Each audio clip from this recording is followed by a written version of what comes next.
जय हिंद साथियों, स्वागत है आपको अपने परिवार बीके क्लासेज में। मैं ज्ञानेंद्र गांधी आशा करता हूँ कि आप सब मस्त और स्वस्थ होंगे और अपनी स्टडी को अच्छे से एंजॉय कर रहे होंगे। दोस्तों, आज हम चर्चा करने वाले हैं करंट अफेयर्स के कुछ इंपॉर्टेंट टॉपिक्स के बारे में, जहाँ से एग्जाम में क्वेश्चन आने की है संभावना है। लेकिन ज़्यादा समय ना लेते हुए चलते हैं अपने पहले क्वेश्चन पर। पहला क्वेश्चन आपकी स्क्रीन पर दिया हुआ है। पहला क्वेश्चन आपकी स्क्रीन पर दिया हुआ है कि भाई देखिए 25वें हार्नबिल महोत्सव तो भाई 25वां हार्नबिल महोत्सव है, उसके लिए किन देशों को आधिकारिक रूप से भागीदार घोषित किया गया। देखिए इंपॉर्टेंट क्वेश्चन है जीएस की, और भैया किसकी दृष्टि से, करंट की दृष्टि से भी 25वां हार्नबिल महोत्सव के लिए किन देशों को उनका भागीदार घोषित किया गया। अब देखिए सबसे पहले आपको बताना चाहिए हार्नबिल महोत्सव क्या होता है। तो हार्नबिल महोत्सव क्या होता है, कहाँ पर मनाया जाता है, तो मनाया जाता है भैया नागालैंड। कहाँ मनाया जाता है भैया, ये नागालैंड का एक नृत्य है। नागालैंड कहाँ भैया, नागालैंड भारत के उत्तर पूर्व में स्थित है। बात है किन देशों को इसका भागीदारी देश घोषित किया गया, तो देखिए किसको, जापान और वेल्स को क्या किया गया है भैया, भागीदारी देश घोषित किया गया है। अब यहाँ पर बात है कि जापान की, किसकी बात है यहाँ पर, जापान की बात हुई है। बात करेंगे जापान की मुद्रा क्या है, जापान की मुद्रा है भैया येन क्या है, जापान की मुद्रा। बात करेंगे यहाँ की राजधानी क्या है, जापान की राजधानी है भैया टोक्यो। और तो दूसरा देश है वेल्स भैया एक अंग है ब्रिटेन का, मतलब ब्रिटेन 4 देशों का एक समूह है, जिसमें उत्तरी आयरलैंड, वेल्स और इंग्लैंड, इन सब 3 देशों को मिलाएंगे तो कौन बनेगा भैया, फिर ब्रिटेन बनता है। तो उसी का अंग क्या है भैया, वेल्स है। तो चलते हैं देखिए अपने नेक्स्ट क्वेश्चन पर। नेक्स्ट क्वेश्चन आपकी स्क्रीन पर है कि निम्नलिखित में से कौन सा देश 4 दशक बाद जनगणना कराएगा। देखिए 4 दशक बाद जनगणना कराएगा, इंपॉर्टेंट देश है। इंपॉर्टेंट क्या है, क्वेश्चन है कितने दशक बाद है, 40 वर्ष बाद। 40 वर्ष बाद क्या होगी भैया, इस देश में जनगणना होगी। और यहाँ पर क्या है भैया, आर्थिक उथल पुथल और मतलब कई प्रकार की समस्याएं भी, युद्ध से ग्रस्त देश है। कौन सा देश होगा भैया वो, ईरान, मलावी, ओमान या फिर इराक। तो 4 ऑप्शन आपके सामने हैं। राइट आंसर भैया कौन हो जाएगा, राइट आंसर हो जाएगा ऑप्शन नंबर डी, इराक। अब देखिए बात है इराक की, इराक कहाँ का भैया, इराक एशिया का एक देश है, मुस्लिम बहुल्य देश है, पूरी तरह से एक इस्लामिक राष्ट्र है। और यहाँ की बात करेंगे, यहाँ की कैपिटल, जो ईरानी कैपिटल है वो भी है बगदाद। क्या है यहाँ की कैपिटल, बगदाद। बात करेंगे भैया यहाँ की मुद्रा क्या है यहाँ की भैया, इराक की मुद्रा भैया इराकी दिनार। क्या है भैया, इराकी दिनार यहाँ की मुद्रा है, इराकी दिनार यहाँ की मुद्रा है। अब देखिए ये जो देश है ना इराक, ये अमेरिका और रशिया इन दोनों का शिकार हुआ, क्योंकि आपने सुना होगा भैया अमेरिका ये चाहता है देश को कि उसकी सपोर्ट में रहे, रशिया ये चाहता है उसकी सपोर्ट में रहे। तो इन दोनों देशों ने इसको एक बफर जोन के माध्यम से बर्बाद कर दिया, किसको, इराक को। दोनों देशों ने युद्ध लड़े, देखिए अपने ऊपर कोई मिसाइल नहीं दागी, सभी मिसाइल वगैरह कहां पर चलाई गई, इराक के ऊपर। मतलब युद्ध तो दोनों देश लड़ रहे थे, अमेरिका और रशिया, लेकिन बर्बाद कौन हो गया इसमें, इराक। तो चलते हैं देखिए अपने नेक्स्ट क्वेश्चन पर। इसी कारण 40 वर्ष बाद इसने जनगणना कराई, क्योंकि आपके मन में ख्याल होगा कि 40 वर्ष बाद क्यों ऐसा हुआ, तो काफी समय तक ये युद्ध से ग्रस्त रहा था। बात करें देखिए अपने नेक्स्ट क्वेश्चन की। देखिए न्यायमूर्ति, इंपोर्टेंट क्वेश्चन है।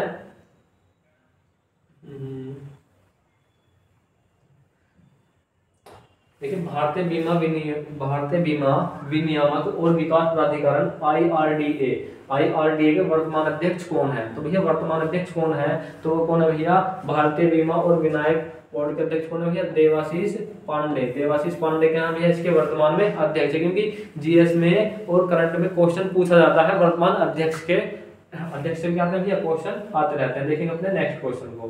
देखिए न्यायमूर्ति डी कृष्ण कुमार को उच्च न्यायालय का, देखिए यहाँ पर आए कौन से या फिर किस उच्च न्यायालय का मुख्य न्यायाधीश नियुक्त किया गया है। मुख्य मतलब चीफ जस्टिस नियुक्त किया गया है, किसको, न्यायमूर्ति डी कृष्ण कुमार को किस न्यायालय का मुख्य न्यायाधीश नियुक्त किया गया। तो कैसे किया गया, वो किया गया भैया मणिपुर। क्या किया गया भैया, मणिपुर। अब बात देखिए मणिपुर की हुई है, तो मणिपुर की कैपिटल क्या है, मणिपुर की राजधानी है इम्फाल क्या है यहाँ की राजधानी है, इम्फाल यहाँ की राजधानी। कहाँ की भैया, मणिपुर की। अब मणिपुर में चल क्या रहा है, मणिपुर में चल रहा भैया विद्रोह, आंतरिक अशांति फैली हुई है यहाँ पर मणिपुर में पूरी तरह से। इसी कारण हमारे गृह मंत्री श्री अमित शाह जी ने यहाँ पर लगभग 65,000 आर्मी के सैनिकों को भेजने की फैसला लिया है आंशिक अशांति को मिटाने के कारण। यहाँ पर भैया दो प्रकार की जनजाति हैं, एक तो दो प्रकार की जनजाति जिनके मध्य क्या चल रहा है, विवाद चल रहा है। इसी कारण मणिपुर लगभग 2 वर्षों से सुलग रहा है। देखेंगे अपने नेक्स्ट क्वेश्चन को। देखिए विश्व मत्स्य दिवस, विश्व मत्स्य दिवस प्रतिवर्ष किस तारीख को मनाया जाता है? विश्व मत्स्य दिवस मतलब विश्व मछली दिवस प्रतिवर्ष किस तारीख को मनाया जाएगा? दिवस से क्या आते हैं, क्वेश्चन आते रहते हैं। तो देखेंगे भैया किस तारीख को मनाया जाएगा। 4 ऑप्शन आपके सामने, 19 नवंबर, 20 नवंबर, 21 नवंबर या फिर 22 नवंबर। किस तारीख को विश्व मत्स्य दिवस मनाया जाता? वो मनाया जाता दोस्तों 21 नवंबर को विश्व मत्स्य दिवस मनाया जाता है। देखिए अपना नेक्स्ट क्वेश्चन।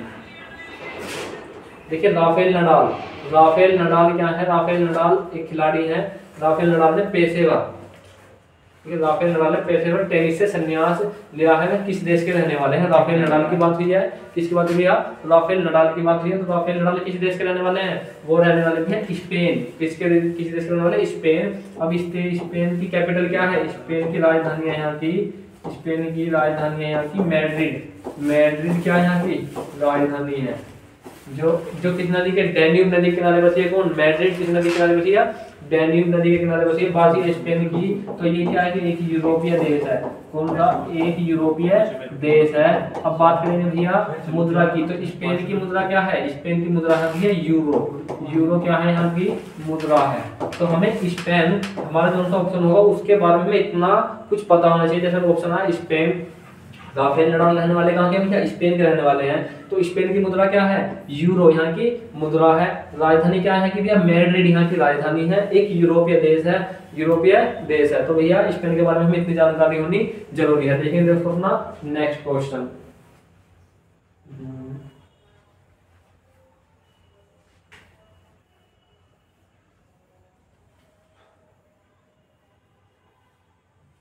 देखिए इंपॉर्टेंट क्वेश्चन आज की क्लास का, मिस चार्म इंडिया 2024 का ताज किसे पहनाया गया? देखिए मिस चार्म इंडिया 2024 का ताज किसे पहनाया गया? देखिए आपको ताज से लग रहा है यहाँ पर कि कहीं ना कहीं यहाँ पर एक खूबसूरती को लेकर कोई कंपटीशन चल रहा होगा। सबसे पहले मैं आपको बता दूं, मिस चार्म इंडिया वर्तमान 2024 में कहाँ चल रहा है? वियतनाम। कहाँ पे चल रहा है? वियतनाम में चल रहा है। इंडिया का नाम से है लेकिन किस देश में चल रहा? वियतनाम में चल रहा है। वियतनाम की कैपिटल क्या है यहाँ की? हनोई। सबसे पहले हमें इतना देखना है, वियतनाम की कैपिटल क्या है? हनोई यहाँ की कैपिटल है। तो किसको पहनाया गया? वो पहनाया गया शिवांगी देसाई को। शिवांगी देसाई को ताज पहनाया गया है। तो 2024 का मिस चार्म इंडिया चल रहा है वियतनाम में। वियतनाम की कैपिटल क्या है? हनोई यहाँ की कैपिटल है। देखेंगे अपना नेक्स्ट क्वेश्चन।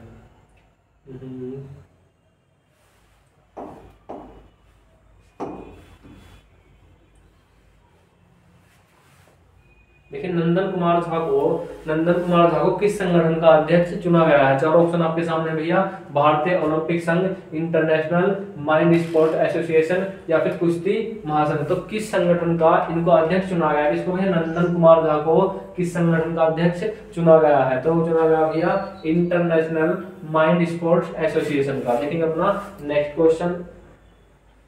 देखिए प्रोजेक्ट वीर गाथा 4.0 में 36 राज्यों 36 राज्य नहीं होगी। इसमें 36 क्या है? इसमें राज्य और केंद्र शासित प्रदेश भी है।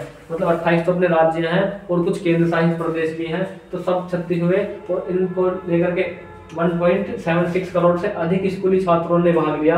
देखिए प्रोजेक्ट वीर गाथा क्या है? प्रोजेक्ट वीर गाथा ऐसी है जो हमारे स्कूल हैं, कॉलेज हैं, तो उनके अंदर 1 करोड़ 76 लाख स्टूडेंट ने भाग लिया। अब प्रोजेक्ट वीर गाथा के अंदर क्या हुआ?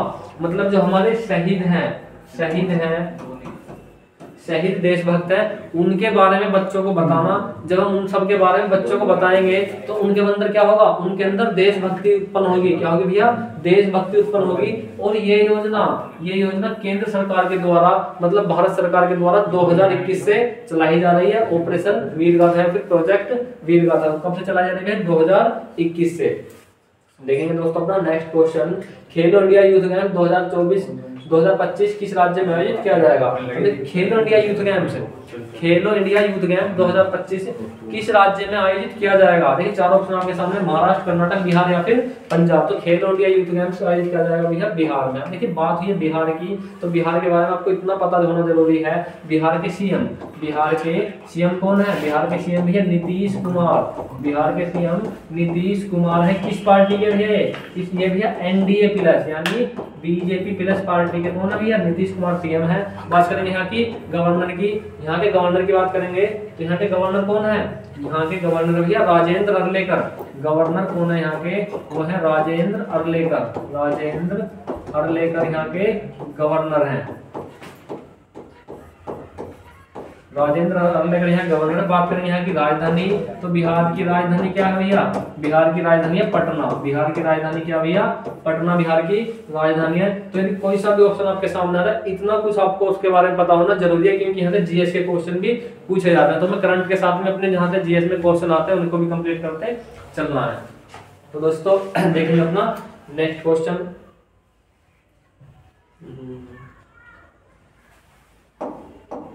प्रतिरोधी संक्रमण जैसे कोविड था, कोविड-19 वगैरह जो बीमारियां होती हैं, तो इनके लिए भारत में लॉन्च किए गए पहले स्वदेशी, देखिए सबसे पहले स्वदेशी एंटीबायोटिक का नाम क्या है? एंटीबायोटिक का नाम क्या है? तो वो कौन सा भैया? वो भैया नेफ्रिथ्रोमाइसिन। नेफ्रिथ्रोमाइसिन पहले एंटीबायोटिक का नाम है जो पहली बार भारत में स्वदेशी रूप से बना था। देखेंगे अपना नेक्स्ट क्वेश्चन।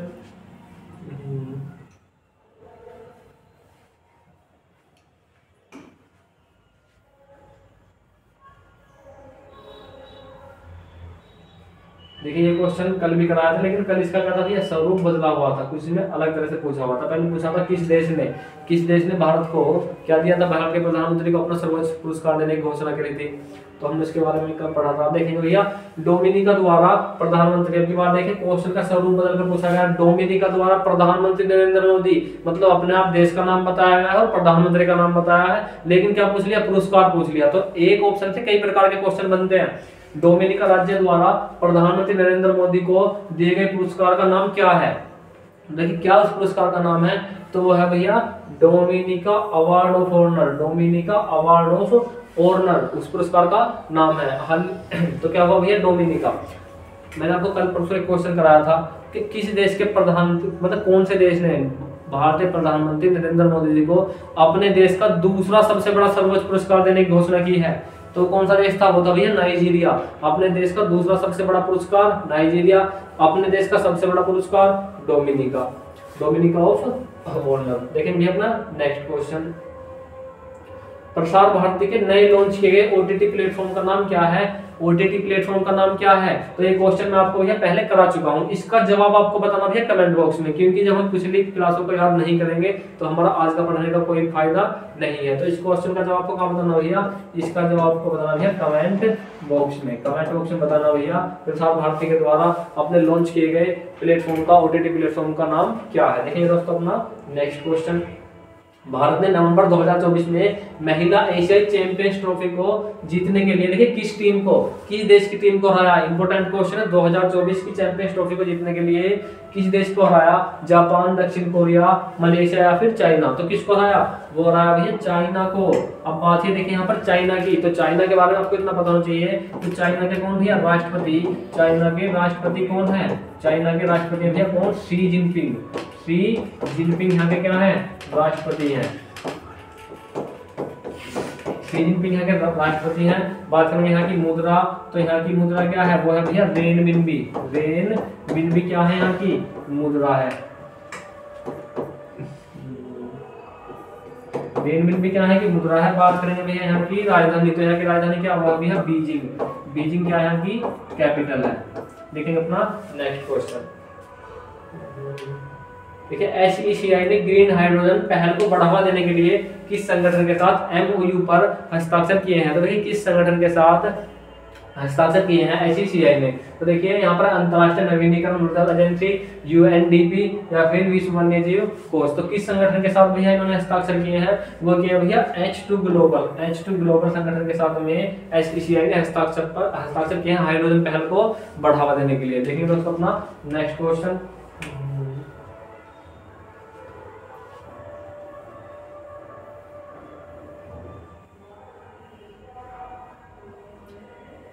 देखिए हाल ही में किस देश को पानी की कमी के कारण आपातकाल की घोषणा की गई है, पानी की कमी के कारण आपातकाल की घोषणा की गई है। चार ऑप्शन आपके सामने है, इक्वेडोर, दक्षिण अफ्रीका, अर्जेंटीना या फिर चिली। तो किस देश को पानी की कमी के कारण आपातकाल की घोषणा की है, तो भैया वो की है इक्वेडोर। इक्वेडोर में पानी की कमी के कारण आपातकाल की घोषणा की गई है, कहां पर भैया, इक्वेडोर में। अब बात है इक्वेडोर की, तो यहाँ की राजधानी, इक्वेडोर की राजधानी आपको पता होनी चाहिए, यहाँ से क्वेश्चन आता तो राजधानी से आता, वो क्या भैया, वो है क्विटो।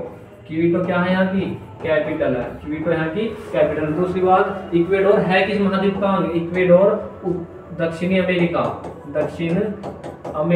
दक्षिण अमेरिका महाद्वीप का क्या है भैया, एक भाग है, कौन, इक्वेडोर। अब बात है इक्वेडोर की, तो यहाँ पर एक द्वीप पाया जाता है जिसे कहते हैं गैलापागोस द्वीप। बहुत ज्यादा आता है क्वेश्चन में, पेपर में बहुत ज्यादा भैया, गैलापागोस द्वीप, गैलापागोस द्वीप। विश्व में सर्वाधिक मछलियां इक्वेडोर के इसी द्वीप पर पाई जाती हैं, गैलापागोस द्वीप पर पाई जाती हैं। और इसकी आर्थिक व्यवस्था को चलाने की रीढ़ की हड्डी माना जाता है कौन सा, गैलापागोस द्वीप। इसी कारण इक्वेडोर और चाइना के मध्य क्या बना था, ये विवाद का कारण बना था। चाइना ने इस पर कब्जा कर लिया था। फिर यूएन की दखल के बाद में चाइना ने क्या करा, यूएन की दखल के बाद में इस द्वीप को, इक्वेडोर को लौटा दिया था। लेकिन भैया अपना नेक्स्ट क्वेश्चन, यूएनडीपी। देखिए एडीबी मतलब एशियन डेवलपमेंट बैंक, कई बार क्या आता फुल फॉर्म से क्वेश्चन आता, तो यहाँ पर लिखा है एडीबी, इसका आपको पता होना चाहिए, एशियन डेवलपमेंट बैंक। एडीबी ने हाल ही में वित्तीय क्षेत्र में सुधार के लिए किस देश को ऋण की मंजूरी दी है। एडीबी मतलब एशियन डेवलपमेंट बैंक, क्या भैया इसकी full form, Asian development bank, Asian development bank, Asian development bank क्या है, एडीबी की फुल फॉर्म है। तो किस देश को ऋण की मंजूरी दी है, तो वो दी है श्रीलंका। अब देखिए बात है श्रीलंका की, तो श्रीलंका की राजधानी क्या है, श्रीलंका की दो राजधानी है, श्रीलंका की दो राजधानी है। यहाँ से क्वेश्चन बदल कर पूछा जाएगा। पहली कैपिटल क्या है, पहली राजधानी क्या है यहाँ की, पहली यहाँ की भैया कोलंबो, पहली यहाँ की क्या भैया कोलंबो है, और दूसरी क्या भैया श्री जयवर्धनेपुर। दूसरी राजधानी क्या की, श्री जयवर्धनेपुर, श्री जयवर्धनेपुर क्या है की, श्री जयवर्धनेपुर यहाँ की दूसरी कैपिटल है। तो देखें भैया अपना नेक्स्ट क्वेश्चन,